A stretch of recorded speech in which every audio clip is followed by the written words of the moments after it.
താരസംഘടനയായ അമ്മയിൽ പ്രതിസന്ധി രൂക്ഷമാക്കി പ്രവർത്തകരുടെ രാജി തുടരുകയാണ്. ഭരണസമിതി പൂർണ്ണമായും രാജിവെച്ച ശേഷം ഭരണസമിതി ഏറ്റെടുത്ത അഡ്ഹോക് കമ്മിറ്റിയിൽ നിന്ന് തന്നെ ഇന്നൊരു രാജിയുണ്ടായി. നടി ആശ അരവിന്ദ് ആണ് സംഘടനയിൽ നിന്ന് രാജിവെക്കുന്നതായി അറിയിച്ചത്. കഴിഞ്ഞ ഭരണസമിതി രാജിവെച്ചത് മാനസിക ബുദ്ധിമുട്ടുണ്ടാക്കിയെന്ന് പറഞ്ഞാണ് തീരുമാനം. ശ്വേതാ മേനോന് ഐക്യദാർഢ്യം പ്രഖ്യാപിച്ച് മല്ലിക സുകുമാരനും അമ്മ അംഗത്വം ഉപേക്ഷിച്ചു. അതിനിടെ അമ്മയിലെ തർക്കത്തിൽ ലക്ഷ്മി പ്രിയക്കെതിരെ ഉഷാ ഹസീന ഇന്ന് രംഗത്തെത്തി. അമ്മയിൽ വർഗീയത കൊണ്ടുവരാനുള്ള ശ്രമം പൊളിച്ചെന്നും ഉഷാ ഹസീന ഫേസ്ബുക്ക് പോസ്റ്റിൽ പറഞ്ഞു. അൻസിബ ഹസനെ പിന്തുണച്ച് നടി മാല പാർവതിയും ഇന്ന് രംഗത്ത് വന്നിരുന്നു. വേട്ടയാടപ്പെട്ടു എന്ന് പറഞ്ഞ് അമ്മ അംഗങ്ങൾക്ക് നടൻ ടിനി ടോം കത്ത് നൽകിയതും ഇന്നാണ്. താരസംഘടനയിലെ തർക്കങ്ങൾക്കും പൊട്ടിത്തെറികൾക്കും അന്ത്യമായില്ലേ? സംഘടനയെ തിരിച്ചു കൊണ്ടുവരാനുള്ള അഡ്ഹോക് കമ്മിറ്റിയുടെ ശ്രമങ്ങൾ ഫലം കാണുമോ? RDX rap.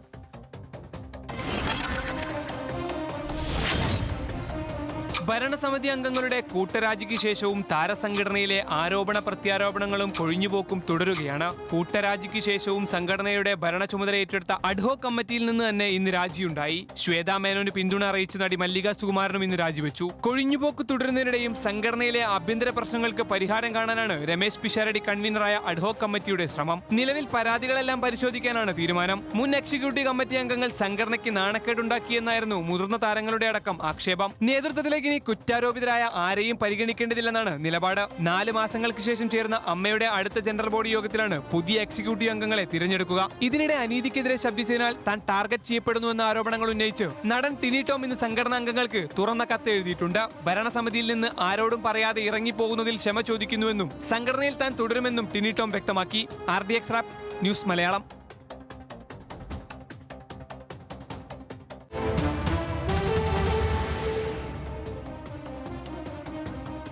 പക്ഷേ ഇതിപ്പോൾ മലയാളത്തിലെ സിനിമാക്കാരുടെ സംഘടനയാണ്. നമ്മൾ വലിയ സൂപ്പർ താരങ്ങളായിട്ട് കാണുന്ന ഇടി പിന്നെ എല്ലാത്തിലും വിജയിക്കുന്ന മനുഷ്യരൊക്കെ ഉള്ള താരങ്ങളുള്ള ഈ സംഘടനയിൽ ഇതാണ് കുറേയായിട്ട് സ്ഥിതി. എന്താ തോന്നുന്നത്?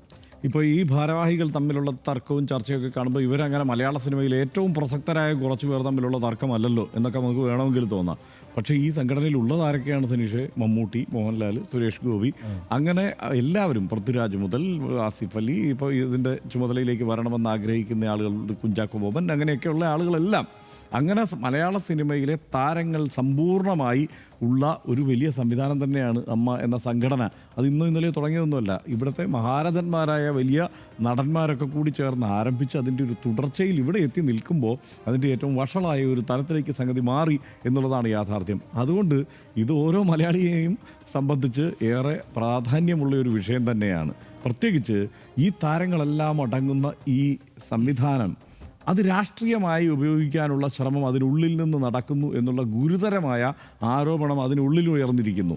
അത് വലിയ വാർത്തയാണ്, അക്കാര്യത്തിൽ സംശയമൊന്നുമില്ല. കാരണം എന്താ, ഈ ഏറ്റവും സ്വാധീനശേഷിയുള്ള നമ്മുടെ തൊട്ടപ്പുറത്തെ സംസ്ഥാനത്ത് വിജയിയാണ് മുഖ്യമന്ത്രി എന്നാലോചിക്കണം. അപ്പോൾ ഇവിടുത്തെ താരം എന്നുള്ളത് തന്നെയാണ് ഒന്നാമത്തെയും രണ്ടാമത്തെയും മൂന്നാമത്തെയും യോഗ്യത.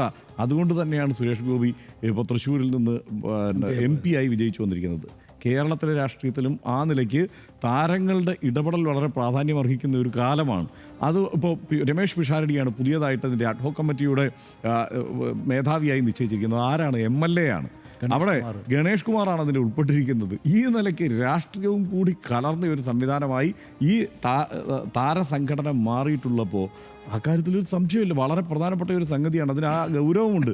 നമ്മളെ സംബന്ധിച്ചിടത്തോളം, കേരളീയ സമൂഹത്തെ സംബന്ധിച്ചിടത്തോളം ഗൗരവമുണ്ട്. ഏറ്റവും കൂടുതൽ ആളുകൾ, ഇപ്പോൾ നമ്മൾ നാളെ രാവിലെ 2 ചർച്ച നടത്തിയാൽ കാണുന്നതിനേക്കാൾ എത്രയോ അധികം ആളുകൾ നിരീക്ഷിക്കുന്ന, അവരെ സ്വാധീനിക്കാൻ കഴിയുന്ന ആളുകളാണ് ഇവരൊക്കെ ഉള്ളത്.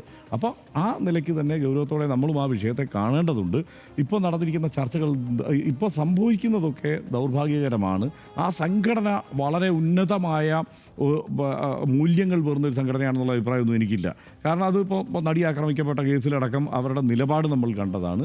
പലപ്പോഴും കേരളത്തിലെ താരസംഘടന അങ്ങനെ ഒരു നിലപാടിലൂന്നി നിൽക്കുന്ന സംഘടനയല്ല. പക്ഷേ അതിന് ഘട്ടം ഘട്ടമായി കുറേ മാറ്റം വന്നിട്ടുണ്ട്. ഈ രാഷ്ട്രീയമായ മാറ്റങ്ങൾ സത്യത്തിൽ താരസംഘടനയ്ക്കുള്ളിലാണെങ്കിലും പോസിറ്റീവാണെന്ന് വിചാരിക്കുന്ന ആളാണ് ഞാൻ. അവിടെ രാഷ്ട്രീയക്കാർ വരുന്നു, അവർക്ക് ചില നിലപാടുകളൊക്കെ പറയാനുണ്ടാവും.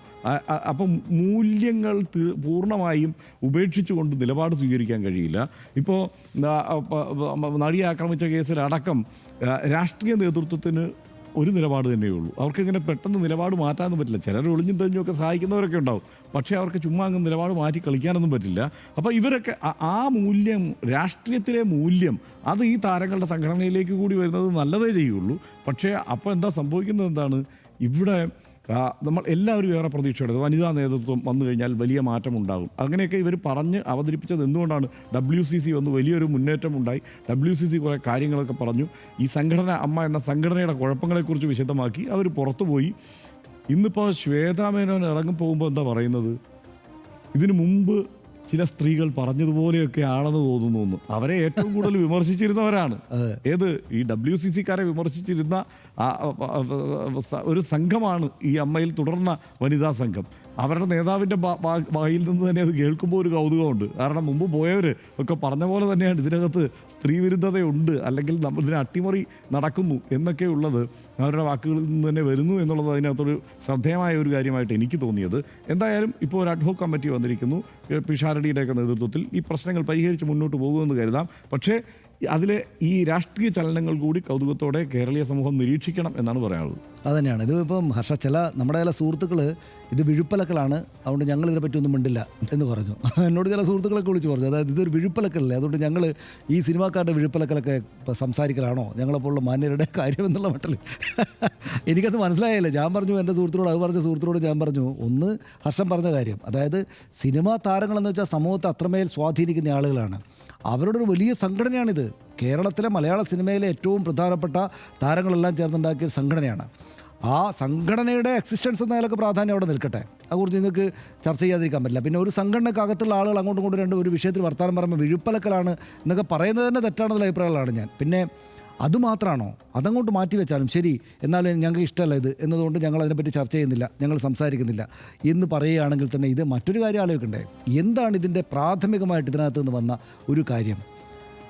താരതമ്യേന ചെറുപ്പക്കാരിയായിട്ടുള്ള ഒരു നടിയെ അവർ പ്രതിനിധാനം ചെയ്യുന്ന മതത്തിൻ്റെ പേരിൽ ഒരു പ്രധാനപ്പെട്ട നടൻ ആക്ഷേപിച്ചു. മതത്തിൻ്റെ പേരിൽ ആക്ഷേപിച്ചു എന്ന് വെച്ചാൽ അവരെ അപമാനിച്ചില്ലാതാക്കാൻ വേണ്ടിയിട്ട് അവർക്ക് മേൽ മതം മാറ്റം നടത്താൻ വേണ്ടി ആളുകളെ സമീപിച്ചു എന്ന അതിഗുരുതരമായിട്ടൊരു പ്രശ്നം എടുത്തു വെച്ചു, അല്ലേ? ഇതല്ലേ സംഭവത്തിൻ്റെ നമ്മൾ കേൾക്കുന്ന ഇതിലെ തുടക്കം.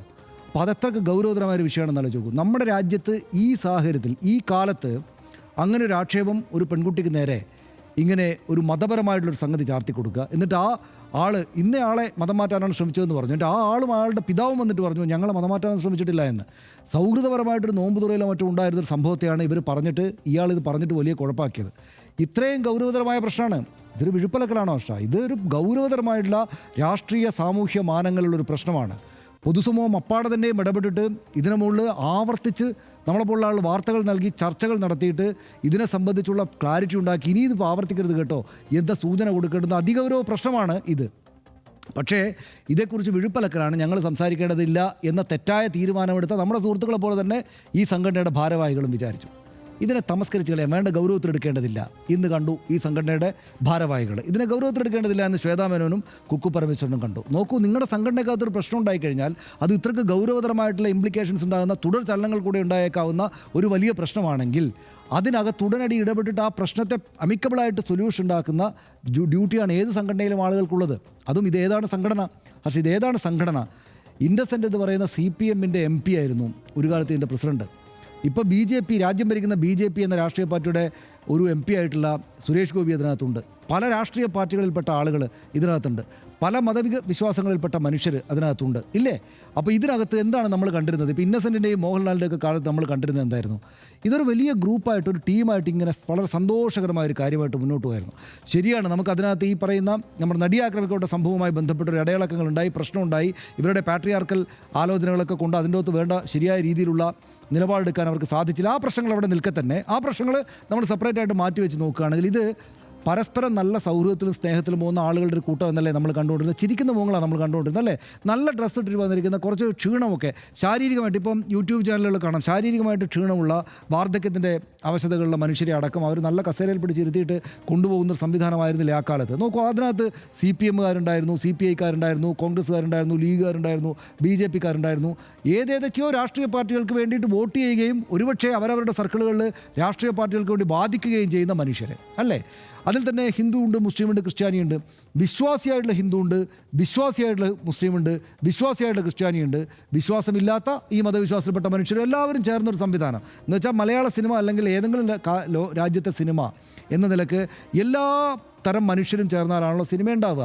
അപ്പോൾ അതിൻ്റെ എല്ലാ പ്രതിദാനങ്ങളുള്ള ഒരു സംഘടനയായിരുന്നു അമ്മ. അതിനെ ഈ പറയുന്ന എല്ലാത്തരം വ്യത്യാസങ്ങൾക്കകത്തൂടെയും ആ സംഘടനയെ കൊണ്ടുപോകാൻ ഇന്നസെൻറ്റിനും മോഹൻലാലിനും അല്ലെ ആ കാലത്തുള്ള മുഴുവൻ നേതാക്കൾക്കും സാധിച്ചിരുന്നുവെങ്കിൽ ഇപ്പോൾ അത് സാധിക്കുന്നില്ല. ഈ കുക്കു പരമേശ്വരനൊക്കെ എനിക്ക് എപ്പോഴും എന്താ ഇവരൊക്കെ ചെയ്ത്, ഇവർക്കൊക്കെ പലതരത്തിലുള്ള ധാരണകളുണ്ട്. കുറേ കാലമായിട്ട് ഈ സംഘടനയുടെ കൂടെ നടക്കുകയാണല്ലോ. അപ്പോൾ ഒരു പ്രശ്നമുണ്ടായാൽ എന്താണ് ചെയ്യേണ്ടതെന്ന് അവരറിയണ്ടേ. ഞാൻ ശ്വേതാമേനോൻ്റെ പേര് പറയാത്തത് അവർ ഈ ഘട്ടത്തിലാണല്ലോ, പുറത്ത് കേരളത്തിൽ തന്നെ ഉണ്ടായിരുന്നില്ല. ആ സമയത്ത് വന്നത് ഒരു വനിതാ പ്രസിഡന്റ് എന്നൊക്കെ പറഞ്ഞ് വന്നതാണല്ലോ. അപ്പോൾ ഇങ്ങനെ ഒരു പ്രശ്നമുണ്ടായാൽ അത് പരിഹരിക്കാനുള്ള ഒരു ധാരണ പോലും ഇല്ലാത്ത ആളുകളുടെ ഒരു കൂട്ടമായിട്ട് മാറുക. ഇത് യഥാർത്ഥത്തിൽ ഇത് ചെയ്യേണ്ടത് പിന്നെ ഈ ശരിക്കും ഈ കാര്യങ്ങളെക്കുറിച്ച് അറിയാവുന്ന, ഇപ്പോൾ ഒരു അഡ്വോ കമ്മിറ്റി ഉണ്ട്, അതിനകത്തൊരു രാജി ഉണ്ടായിട്ടുണ്ടെങ്കിൽ തന്നെയും അതിനകത്തേക്ക് നല്ല ധാരണയുള്ള കാര്യഗൗരവമുള്ള മനുഷ്യർ വന്നിട്ട് ഇത് ഏറ്റെടുത്തിട്ട് ഇതൊരു വലിയ സംഘടനയാണ്, വിഴുപ്പലക്കലല്ല അത്, അതിനകത്ത് നടക്കുന്ന ചർച്ചകൾ സമൂഹത്തെ ബാധിക്കുന്നതാണ്. അപ്പോൾ അത് വളരെ പ്രധാനപ്പെട്ട ഒരു സംഘടനയാണ്. അത് ആ സിനിമാക്കാർക്ക് മാത്രം പ്രധാനപ്പെട്ട സംഘടനകളല്ല, നമ്മുടെ ഭാവിയിലെ കുട്ടികൾ പോലും നോക്കുന്ന സിനിമാ താരങ്ങൾ അവരെന്ത് വർത്തമാനം പറയുന്നു, എന്ത് തീരുമാനം എടുക്കുന്നു എന്നുള്ള വലിയ ഗൗരവമുള്ള ഒരു ബോഡിയാണ്. അതിനകത്തേക്ക് നല്ല ഗൗരവമുള്ള ആളുകൾ വന്നിട്ട് അതിന് മുതിർന്ന ആളുകൾ നേതൃത്വം വഹിച്ചിട്ട്, എന്ന് വെച്ചാൽ പ്രസിഡന്റ് സെക്രട്ടറി ആണ് മമ്മൂട്ടി മോഹൻലാലും എന്നല്ല, പക്ഷെ അവരുടെ കൂടെ മേൽനോട്ടത്തിൽ ഈ കാര്യങ്ങളിൽ ഇതിനെ ഒരു കൊള്ളാവുന്ന സംഘടനയായിട്ട് തന്നെ കൊണ്ടുപോകണം എന്ന് പറയാനാണ് ഈ അവസരം വിനിയോഗിക്കേണ്ടതെന്നാണ് എനിക്ക് തോന്നുന്നത്. ആഭ്യന്തര പ്രശ്നങ്ങൾ മൂർച്ഛിച്ചതിനെ തുടർന്ന് ഒന്നാകെ രാജിവെക്കാനുള്ള ഭരണസമിതിയുടെ തീരുമാനത്തിന് ശേഷവും താരസംഘടനയിലെ തർക്കങ്ങളും കൊഴിച്ചുപോക്കും തുടരുകയാണ്. കഴിഞ്ഞ ദിവസം ചേർന്ന ജനറൽ ബോഡിയും തുടർന്നുണ്ടായ സംഭവ വികാസങ്ങളും സിനിമാ സംഘടനയ്ക്കുള്ളിലെ ചേരിതിരിഞ്ഞുള്ള വാക്കേറ്റങ്ങൾ കൂടുതൽ പരസ്യപ്പെടുത്തുന്നുണ്ട്. പൊതുസമൂഹത്തിന് മുന്നിൽ കൂടുതൽ പരിഹാസ്യരാകാതിരിക്കാനാണ് അമ്മയിലുള്ളവർ ശ്രമിക്കേണ്ടത്. അൻസിബ ഉന്നയിച്ച വിഷയങ്ങളും സാമ്പത്തിക വിഷയങ്ങളുമെല്ലാം ജനറൽ ബോഡിയിൽ ചർച്ചയായി എന്നാണ് പുറത്തുവരുന്ന വിവരം. കൂടാതെ ഏറെ പണിപ്പെട്ടാണെങ്കിലും തനിക്ക് പറയാനുള്ളതെല്ലാം പറയാനായെന്ന് അൻസിബയും കഴിഞ്ഞ ദിവസം മാധ്യമങ്ങളോട് പറഞ്ഞിരുന്നു. അമ്മയ്ക്ക് പുറത്തുപോയ അതിജീവിത അടക്കമുള്ളവരെ തിരിച്ചു കൊണ്ടുവരണമെന്ന ആവശ്യവും അൻസിബ മുന്നോട്ട് വെക്കുന്നുണ്ട്.